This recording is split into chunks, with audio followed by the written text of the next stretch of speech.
Hello बच्चा लोग, कैसे हो आप। Welcome back to JTP classes. बच्चा जी, आज का लेक्चर है +2 साइंस के लिए। टॉपिक का नेम है बाइट-सैवरट्स लॉ। बहुत इंपॉर्टेंट टॉपिक। क्यों इंपॉर्टेंट टॉपिक? क्योंकि बच्चा जी इसी के साथ इसकी एप्लीकेशंस रन होगी। एप्लीकेशंस में पढ़ेंगे हम कि एक कोई करंट कैरिंग कंडक्टर है, उसके कारण मैग्नेटिक फील्ड, उस अगर स्ट्रेट कंडक्टर है तो उसके आसपास जो मैग्नेटिक फील्ड बनेगी उसका रिलेशन क्या बनेगा। कोई सर्कुलर कंडक्टर है तो उसके सेंटर के ऊपर मैग्नेटिक फील्ड बनेगी तो रिलेशन क्या बनेगा। अगर कोई सर्कुलर कंडक्टर है तो उसी के जो एक्सिस है, जो सेंटर से पास होकर आगे जाएगा, उसके कहीं भी पॉइंट, उस एक्सिस के ऊपर किसी भी पॉइंट के ऊपर मैग्नेटिक फील्ड क्या बनेगी। तो बच्चा जी वो सभी थिंग्स हम तभी कर पाएंगे अगर हमें बाइट-सैवरट्स लॉ अच्छे तरीके से पहले आता होगा।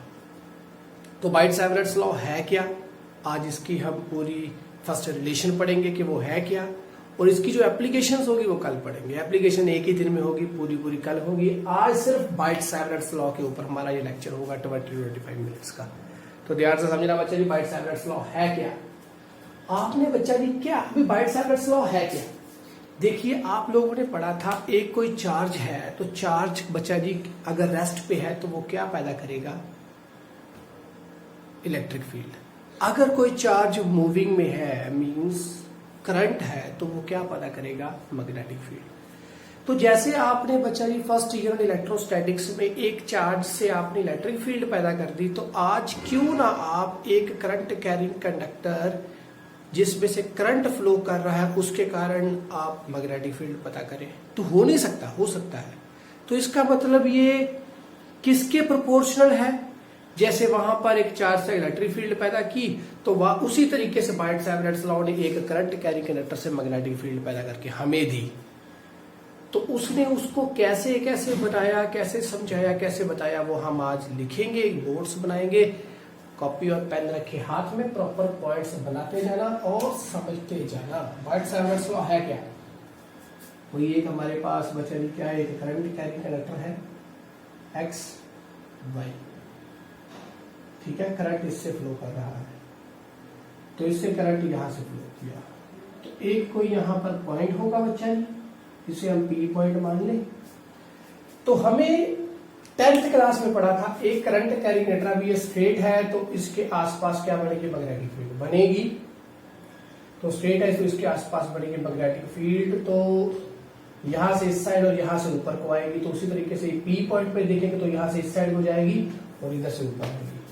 और अगर ये स्ट्रेट है तो बच्चा जी वो इसके पूरे कैसी होगी, परपेंडिकुलर पास होती होगी यहां पर, इसके परपेंडिकुलरली इस पॉइंट पे। तो अगर ये थोड़ा बहुत रैंडमली है तो बच्चा जी उसके कारण भी कहीं ना कहीं से पैदा होती होगी। तो इसके साथ बच्चा जी हम एक बात को ध्यान में रखेंगे, अगर स्ट्रेट है तो ये इतने डिस्टेंस के ऊपर, ये r डिस्टेंस के ऊपर ये बनेगी तो एंगल बनेगा दोनों के बीच में 90 डिग्री का, थीटा बन गया 90। और अगर ये बच्चा जी कुछ ऐसे हो एक्स वाई, तो इस पॉइंट पे मैंने पता करना हो तो बच्चा जी यहां से इसमें से करंट पास होता हो तो यहां से फाइंड करूंगा तो एंगल क्या बनेगा, थीटा बनेगा, थीटा।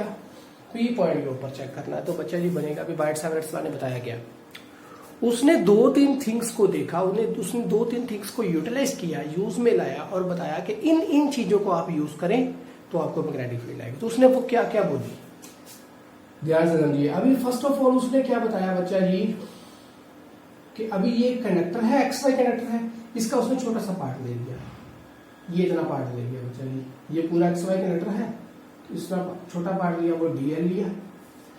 तो इस छोटे से पार्ट के कारण यहां पर मैग्नेटिक फील्ड भी थोड़ी सी आएगी, पूरे के कारण तो पी आ गई, तो थोड़े से के कारण क्या आएगी, डीबी आएगी, आएगी ना। तो बच्चे सबसे पहले उसने क्या बोला कि डीबी प्रोपोर्शनल होगी किसके, डीएल के। तो छोटा सा पार्ट, उस छोटे से पार्ट के कारण छोटी सी मैग्नेटिक फील्ड आ जाएगी। Okay done. तो सेकंड उसने क्या बोला बच्चा जी,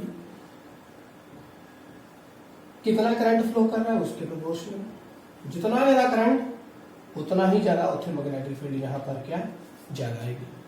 थर्ड उसने क्या बोला,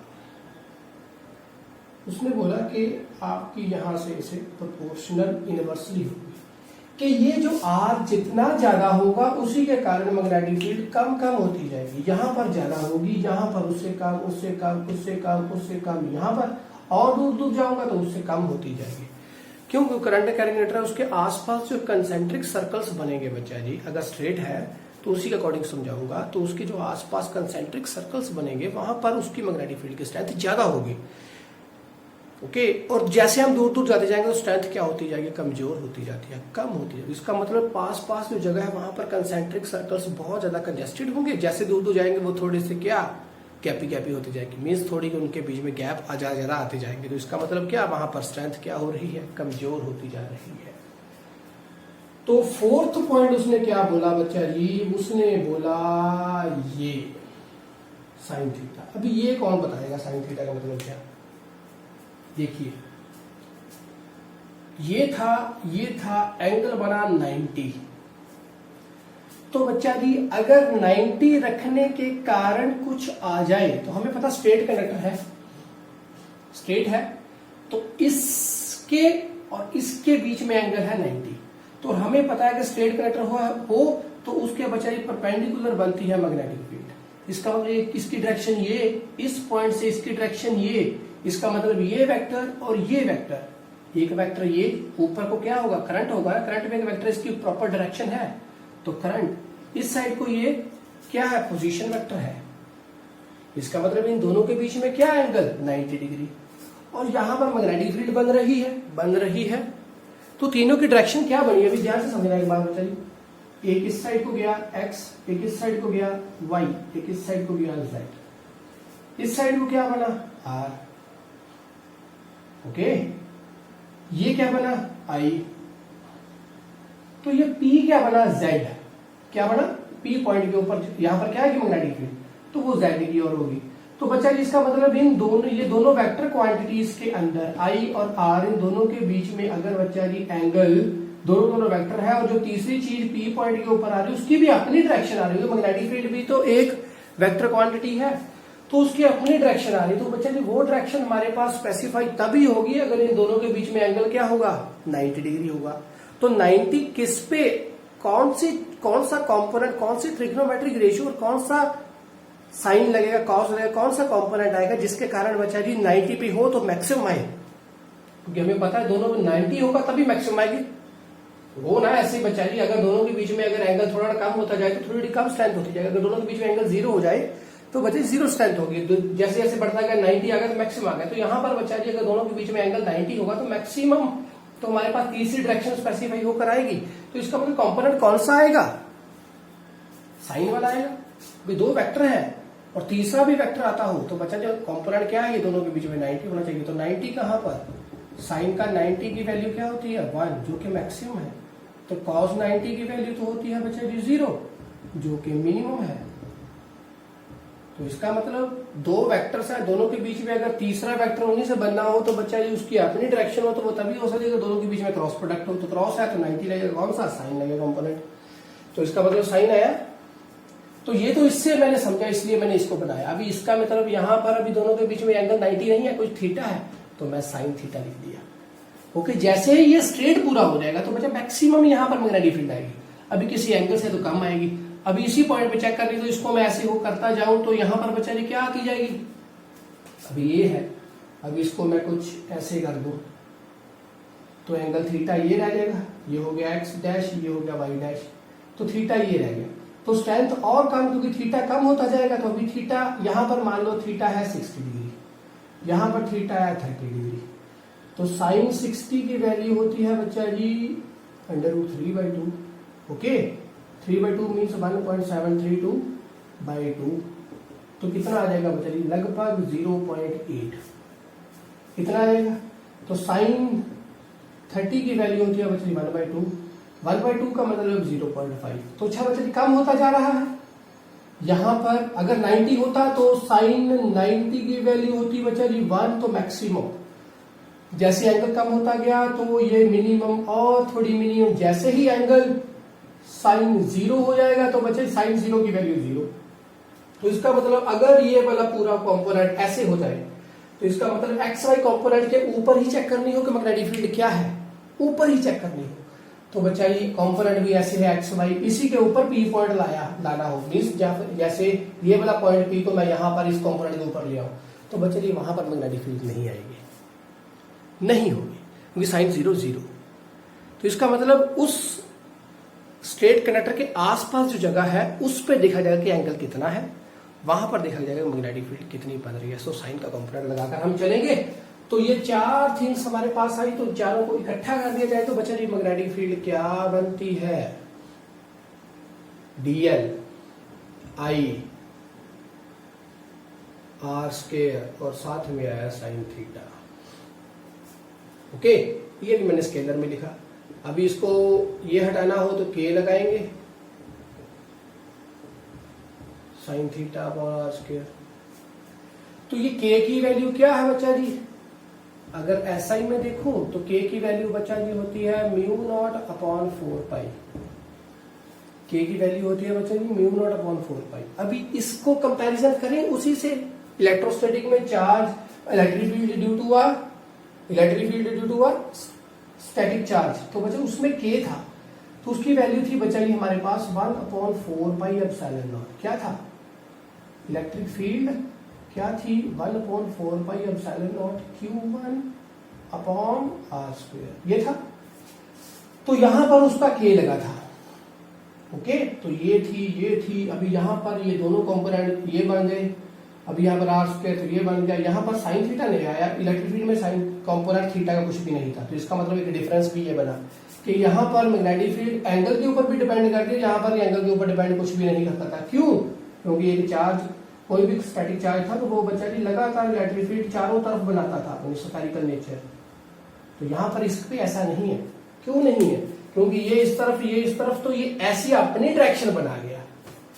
तो इसका मतलब थीटा के ऊपर डिपेंड करती है। एक कंपैरिजन में काम आएगा कि इलेक्ट्रिक फील्ड कूलम्स लॉ वाले केस में बायट्स लॉ, दोनों में डिफरेंस क्या आया, तो ये थीटा के ऊपर भी डिपेंड करता है और वो थीटा के ऊपर डिपेंड नहीं करता था। तो बात समझ में आई। तो यहां पर बचा k की वैल्यू थी 1/4 पाई एप्सिलॉन नॉट, तो यहां पर क्या बनी वैल्यू 4 पाई नीचे था, 4 पाई नीचे है, पर यहां पर एप्सिलॉन नॉट था, यहां पर म्यू नॉट आ गया।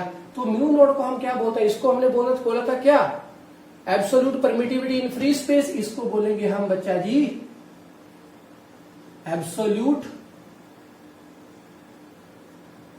Permeability in free space. समझ में आई बात, इसको हम ये बोलेंगे।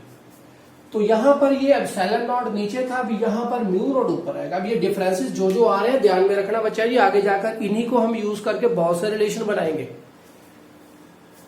तो ये बन गया। तो इसकी वैल्यू बच्चा जी SI में तो k की वैल्यू है ये। ओके, तो ये और क्या बनी बच्चा जी, k की वैल्यू पूरी इसको हम मल्टीप्लाई डिवाइड करेंगे तो ये वैल्यू बनती है 10⁻⁻⁷। ओके, k की वैल्यू बनती है 10⁻⁻⁷। तो 10⁻⁻⁷ इसकी वैल्यू, इसका यूनिट क्या होगा, इसका मतलब फिर अभी ये इसकी जो वैल्यू ये आई, ये तो इसकी वैल्यू ये बन गई इतनी, ठीक है, ये तो कांस्टेंट था, इसकी वैल्यू ये बन गई। तो अगर यहां पर हमने बोला absolute permeability in free space, mu naught की वैल्यू क्या बनी, म्यू नॉट की वैल्यू भी क्या बनती है, इसको ध्यान से समझना बच्चा। म्यू नॉट की वैल्यू भी क्या आ रही है, म्यू नॉट की वैल्यू अगर हमने लिखनी हो, अगर तो हमें सिंपल पता म्यू नॉट अपॉन 4 पाई, उसकी वैल्यू हमें पता है इक्वल्स टू k, तो k की वैल्यू ये है, ये कांस्टेंट, इसकी वैल्यू हमारे पास आ गई। अगर म्यू नॉट के यूनिट हमें पता करने हैं तो बच्चे क्या होंगे, इसका क्या बना टेस्ला, इसका बना क्या मीटर स्क्वायर, इसका बना क्या नीचे मीटर, इसका बना करंट का क्या बना, ये पी नीचे लिख देता हूं, करंट का क्या बना एम्पेयर। तो ये कुछ बना, यहां पर आएगा क्या म्यू नॉट अपॉन 4 पाई, के क्या आएगा म्यू नॉट अपॉन 4 पाई। तो म्यू नॉट की वैल्यू फाइंड करनी है, तो एक ये आ गया, ये उसके साथ ऊपर आ गया, ये भी नीचे आ गया, तो ये भी नीचे आ गया, हो गया ना। तो ये हमारे पास यूनिट्स आए, इसके साथ ये एक चला जाएगा। तो बच्चा ये यूनिट, अभी म्यू नॉट की वैल्यू फिर क्या बनती है 10⁻⁻⁷ बनी। वो कैसे बनी अभी देखो, म्यू नॉट की वैल्यू बनी, हमें पता है बच्चा जी mu naught upon 4 pi equals to k है, इक्वल्स टू 10⁻⁷ है ना। तो यहां पर बच्चा जी म्यू नॉट की वैल्यू फिर क्या बनेगी, म्यू नॉट की वैल्यू बन गई क्या 10⁻⁻⁷ साथ में आया म्यू नॉट और साथ में इसके यूनिट्स, सॉरी साथ में आया 4 पाई। तो बच्चा जी साथ में इसके यूनिट्स, अभी नोट की वैल्यू क्या 10⁻⁷ साथ में आया 4 पाई, साथ में इसके यूनिट्स क्या बने, हमें यहाँ पर यूनिट बनाए थे अभी, तो कहाँ गए वो यूनिट, ये रहे। तो वो यूनिट क्या बने, टेस्ला, साथ में आया मीटर और साथ में आया एम्पेयर यूनिवर्स। तो ये म्यू नॉट के भी वैल्यू, ये म्यू नॉट के यूनिट्स अभी मेरे पास बन गए। तो k की वैल्यू यहाँ पर ये आई, तो यहाँ पर k की वैल्यू क्या थी, 9 × 10⁻⁹ क्लियर, 9 × 10⁻⁹। उसके साथ जो यूनिट थे हम वो भी देख लेंगे। फोर्स का यूनिट क्या था, F = Q × E। Okay, F था हमारे पास Q × E, तो E हमारे पास क्या था, F/Q। तो F का यूनिट क्या बना यहाँ पर, इसकी वैल्यू हमारे पास ये है, पूरी की वैल्यू। तो परमिटिविटी की, ये तो कांस्टेंट था, तो हम परमिटिविटी की वैल्यू भी निकाल सकते थे। उसका फॉर्मूला क्या बनता, परमिटिविटी म्यू नॉट क्या बनता बच्चा जी, वो Q/R², साथ में इलेक्ट्रिक फील्ड नीचे आता, तो 4 पाई का कोई यूनिट नहीं था, तो इसका यूनिट क्या बनता, इसका चार्ज बनता कूलम, इसका क्या बनता मीटर स्क्वायर। तो ये इलेक्ट्रिक फील्ड है। और एक बार देख लो बोर्ड में आ रहा है बच्चा ये, नहीं, तो चार्ज का क्या बना कूलम, चार्ज का बना कूलम, R² का मीटर स्क्वायर, इलेक्ट्रिक फील्ड, अब इसका क्या बना इलेक्ट्रिक फील्ड का फोर्स/चार्ज, इलेक्ट्रिक फील्ड का बना फोर्स/चार्ज, तो फोर्स का क्या आएगा न्यूटन, तो चार्ज का बनेगा क्या कूलम, तो कूलम नीचे से गया कहां पर, ऊपर, तो बच्चा वो क्या बना फिर कूलम स्क्वायर, साथ में मीटर स्क्वायर, साथ में न्यूटन स्क्वायर, साथ में न्यूटन।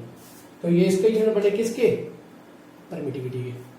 तो इसका मतलब यहाँ से परमिटिविटी के मैंने यूनिट निकालने हो तो वो बच्चे हमारे पास ये बनते हैं। तो परमिटिविटी की वैल्यू फिर क्या बनेगी, हमें पता परमिटिविटी की वैल्यू क्या है, 1/4 पाई एप्सिलॉन नॉट। ये बना हमारे k की वैल्यू 1/4 पाई एप्सिलॉन नॉट, और इसकी वैल्यू होती है 10⁻⁻⁹। तो यहाँ से हमें इसकी वैल्यू निकालनी हो तो बच्चा वो बनेगा 10⁻⁷ 4 पाई, साथ में आ जाएगा, और साथ में ये यूनिट्स आ जाएंगे, वो क्या होंगे कूलम स्क्वायर, नीचे आएगा मीटर स्क्वायर, साथ में न्यूटन। तो बच्चा ऐसे यूनिट्स हम बना सकते हैं जितने भी चाहे, हमारी मर्जी है, हम किसी के भी यूनिट्स खुद बना सकते हैं कहीं से भी, किसी भी रिलेशन को यूज करके। तो ध्यान में रखना अभी यहाँ से यूनिट्स बने कैसे हैं, हर एक के यूनिट की वैल्यू हमें पता होनी चाहिए। और यहाँ से हमने इसके परमिटिविटी के यूनिट भी निकाल दिए, वो क्या है चार्ज/r², और साथ में इलेक्ट्रिक फील्ड, नीचे चार्ज का आ गया कूलम, और नीचे इसका आ गया r² मीटर स्क्वायर, और नीचे है हमारे पास इलेक्ट्रिक फील्ड। इलेक्ट्रिक फील्ड का क्या था फोर्स/चार्ज, फोर्स न्यूटन/चार्ज ऊपर गया, तो वो साथ में आ गया इसके। तो डन, तो हमारे पास यहाँ से भी वैल्यू उसकी निकल के आ गई कि उसकी वैल्यू क्या होती है। अभी आपको ये वाली थिंग्स और ये थिंग्स मैंने एकदम से ज्यादा क्यों करवाई, क्योंकि आपको k की वैल्यू का भी पता होना चाहिए। तो यहाँ पर k की वैल्यू 10⁻⁻⁷, तो यहाँ पर k की वैल्यू क्या है 9 × 10⁻⁹। तो इतना आपने कर लोगे तो ये हमारे पास रिलेशन पूरा बन चुका है।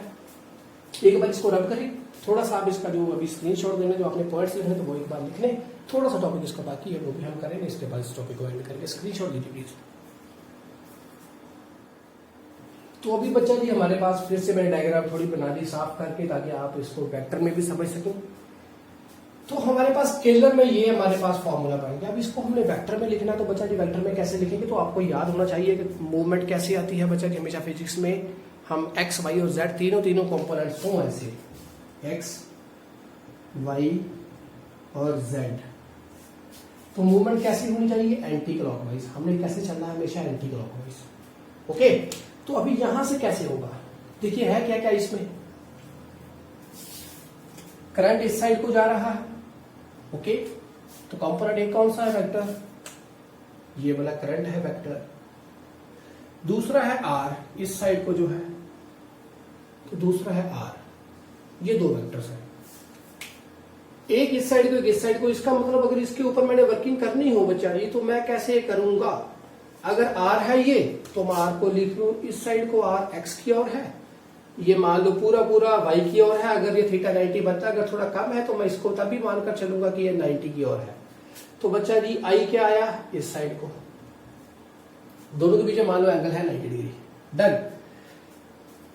तो मूवमेंट कैसे है, एंटी क्लॉकवाइज लेकर चलनी है हमने मूवमेंट। कैसे, एंटी क्लॉकवाइज। अभी इसके ऊपर रूल लगाकर देखिए हम, तो रूल को अगर लगाकर देखते हैं तो बच्चा जी मूवमेंट कैसे आ रही है, देखिए ऊपर को राइट हैंड थंब रूल लगाएं तो करंट ऐसे है तो उसके बच्चा ये आसपास ऐसे बनेगी magnetic field. Right hand thumb rule तो यही बताता है। इस साइड को करंट है, हमने इस साइड को रखा तो इसके आसपास ऐसे मैग्नेटिक फील्ड बनेगी। तो इसका मतलब ये करंट इस साइड को अगर स्ट्रेट है तो बच्चा यहां से मैग्नेटिक फील्ड बनेगी किस साइड को, towards this plane of the board. तो क्रॉस लगाए इसका मतलब मैग्नेटिक फील्ड यहां से नीचे को जा रही है। तो अच्छा ये वो नीचे को हो गई। तो इसका मतलब एक्स इधर को आ रहा है, इधर को आई है, तो इधर को क्या आएगी, मैग्नेटिक फील्ड। डन। तो अगर बच्चा जी मैं यहां पर, और इसकी मैग्नेटिक फील्ड किस साइड को होनी चाहिए, नीचे की ओर। अभी यहां से क्या स्पेसिफाई हो रहा है, ये इस साइड को, ये इस साइड को, तो मैग्नेटिक फील्ड आ रही है इस साइड को आ रही है। यही बात बनी ना बच्चा जी, एक्स वाई, तो ये जेड इस साइड को बना। तो कैसे बना बच्चा जी, हमारे पास तीनों देखा जाए वो क्या बना, एक्स वाई, तो जेड इस साइड को बन रहा है ना बच्चा पूरा। अभी ये फ्लेमिंग्स लेफ्ट हैंड के ऊपर मत जाइए बच्चा जी, इसको मैंने सिंपल एक्स वाई और जेड लेकर चला हूं, तो इसलिए समझा रहा हूं। एक्स इस साइड को आया, वाई इस साइड को आया, तो जेड इस साइड को आएगा अगर एंटी क्लॉकवाइज चलते हैं। बट यहां पर जेड जो है बच्चा जी वो यहां पर इस साइड को नहीं आ रहा, वो उस साइड को आ रहा है। वो किस साइड को जा रहा है, उस साइड को है। वो मैग्नेटिक फील्ड जेड के ऊपर है, वो नीचे को जा रही है। तो बच्चा जी अगर वो नीचे को जा रही है, अगर मैं ऐसे लिखता, अगर मैं इसको ऐसे लिखूं बच्चा, देखिए कैसे, अगर मैं इसको ऐसे लिखूं, पहले ये फिर ये एंटी क्लॉकवाइज के अकॉर्डिंगली, तो बच्चा जी मेरे पास ये आएगा, तो ये किस साइड को आएगा, जेड की ओर आएगा। बट बच्चा जी इसकी डायरेक्शन इस साइड को नहीं, मुझे उस साइड को चाहिए क्योंकि वो उस साइड को है। तो बच्चा जी इसको फिर मैं इसका मतलब क्या लिखूंगा, ऐसे डायरेक्शन आ रही है, ऐसे नहीं, उस साइड को चाहिए। तो इसका मतलब मैं पहले ये नहीं लिखूंगा, पहले ये और ये लिखूंगा। समझिए बात, हमें पता था बच्चा जी, क्या ध्यान से समझना है। एक बार आपने इस बात को +1 में किया था, वो क्या था, वो ये था कि आई कैप इंटू जे कैप, आई कैप इंटू जे कैप हमारे पास था के कैप, ओके, जे इंटू के था आई कैप, ओके, के इंटू आई था जे कैप। ऐसे ये बना, ऐसे ये बना, ऐसे ये बना। बट जैसे ही हम बच्चा जी इसकी डायरेक्शन इस साइड को जाते थे, वो क्या, जे इंटू आई, तो बच्चा जी वो बनता था माइनस के कैप, ओके। तो दूसरा बना के इंटू जे, तो वो बनता था हमारे पास माइनस आई कैप। और लास्ट था के आई इंटू के कैप, तो वो बनता था बच्चे माइनस के कैप। तो उसी के अकॉर्डिंग समझिए आप। अभी मैं ऐसे नहीं चल रहा, अभी मैंने, क्योंकि मेरी डायरेक्शन उस साइड को चाहिए, मुझे डायरेक्शन, तो बच्चे इसका मतलब इसकी ऐसे आएगी, तो इसका मतलब क्या आएगा, यहां पर आई इंटू आर वेक्टर आएगा, और फिर मैग्नेटिक फील्ड की डायरेक्शन बनेगी किस साइड को, क्रॉस वाली साइड को। इसका मतलब ये पार्ट नहीं, ये पार्ट लेकर चलेंगे, तो यहां पर लिखे फिर कैसे, तो फिर बच्चा जी वो क्या बना, वो बना कुछ ये आई क्रॉस आई बनेगा, और डीएल एक क्या था, ये कौन सा कंपोनेंट है, ये स्केलर है, तो डीएल को बाहर लिख लिया ऐसे ऊपर ही, आई बना, क्रॉस बनेगा। अभी क्रॉस किसके साथ आएगा, ये आर के साथ, तो आर तो ऊपर है ही नहीं, तो इसका मतलब ऊपर मैं आर लिखूंगा कैसे, तो नीचे भी एक मेरे को आर क्यूब करना पड़ेगा, कर दिया। और साथ में क्या आएगा, डीएल, डीएल आ गया, और साथ में क्या आएगा, साइन थीटा, साइन थीटा। अभी ये भी बता रहा है साइन थीटा मतलब क्या, क्रॉस प्रोडक्ट है, तो थीटा है, तो मैं इसका सिंपल क्रॉस लिख दिया, इन दोनों के बीच में था। तब इसको मैं अगर ओपन करूं आई इंटू आर, तो साथ में साइन थीटा लिखूंगा, तो साइन थीटा बीच में सीधा आ गया क्रॉस के। तो बात समझ में आ गई, क्योंकि हमें पता था ना बच्चा जी, ऐसे लिखते हैं हम, इन दोनों के बीच में एंगल था। अगर मैं इसको लिखूं ऐसे, तो मैं लिखूंगा आई इंटू आर साथ में साइन थीटा। तो अगर मेरे को ऐसे लिखना हो, तो मैं बच्चा लिखूंगा आई क्रॉस आर क्रॉस, तो वेक्टर में लिखा इसको, समझिए, I cross R, I vector cross R vector. तो बात समझ में आई बच्चा जी आपको, अभी कैसे वर्कआउट हुए हैं पूरे, ये फॉर्मूला कैसे बना, ये फॉर्मूला बन गया, आर ऊपर ले लिया, आर नीचे ले लिया, हमारे पास था, हम पूरे फॉर्मूले बना सकते हैं।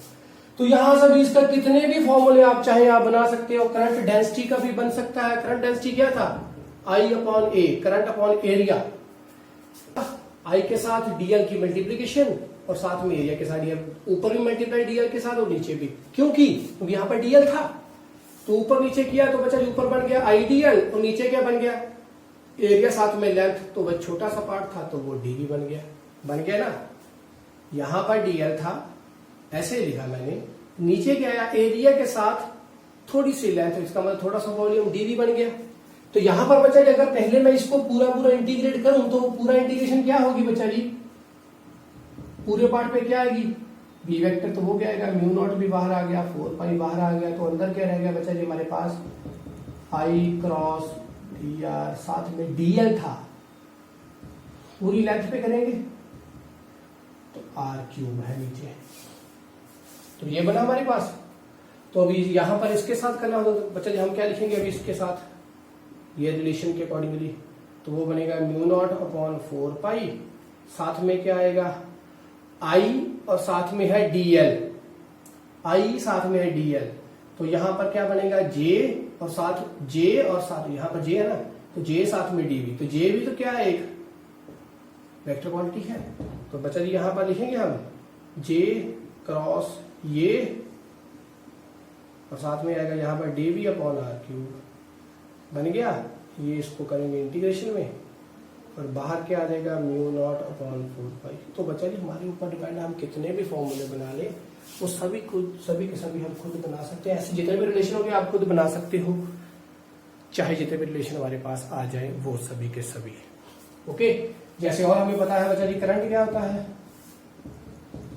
D Q by D T, बन गया क्यू बाई डी टी, और यहां पर क्या था करंट के साथ डीएल है, इसको पूरे को मैंने लिखना हो बच्चा जी डीएल, ये पूरी थिंग्स को अगर मैंने लिखना हो भी एक्स्ट्रा है, ठीक है। आई साथ में डीएल है तो यहां पर क्या आएगा आई का लिख दिया ये, तो साथ में डीएल आ गया, तो यहां पर क्या बनेगा D Q, DL by D T क्या होता है वी, बन गया ये बने वी। अभी वी भी क्या है वेक्टर क्वांटिटी है, तो इसका मतलब यहां पर मैं एक और लिखना हो तो वो क्या बन सकता है म्यू नॉट अपॉन 4 पाई, इंटीग्रेशन के अंदर क्या आ जाएगा आई और साथ में डीएल रिमूव किया गया है, तो यहां पर बचा बनेगा वेक्टर क्वांटिटी ये और साथ में ये, और बाहर क्या आ जाएगा डी क्यू और अंदर क्या आ जाएगा आर क्यू। तो बच्चा जी सब कुछ हमारे ऊपर डिपेंड, हम कैसे भी कर सकते हैं। सिमिलरिटीज डिफरेंसेस कूलम्स लॉ और बाइट-सैवर्ट्स लॉ में हमने भी कर लिया। वो क्या अभी एक मोस्ट इंपॉर्टेंट था हमारे पास, वो क्या कि इलेक्ट्रिक फील्ड हमेशा जो थी वो कैसे थी,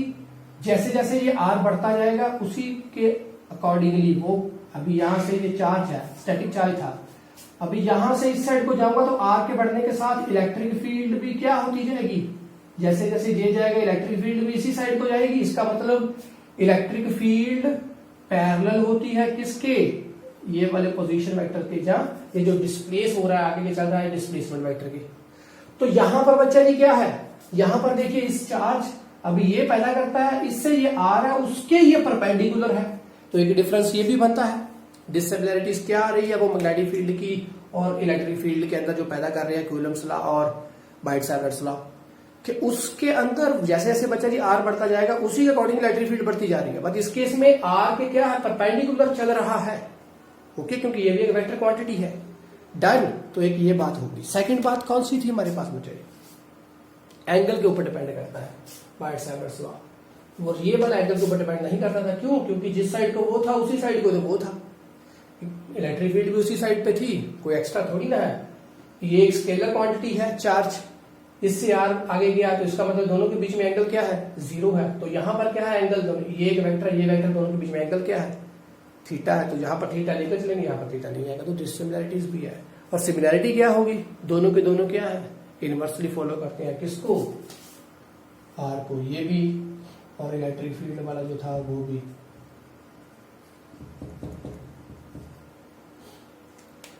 तो बात समझ में आ गई बच्चा जी, बाइट-सैवर्ट्स लॉ क्या था।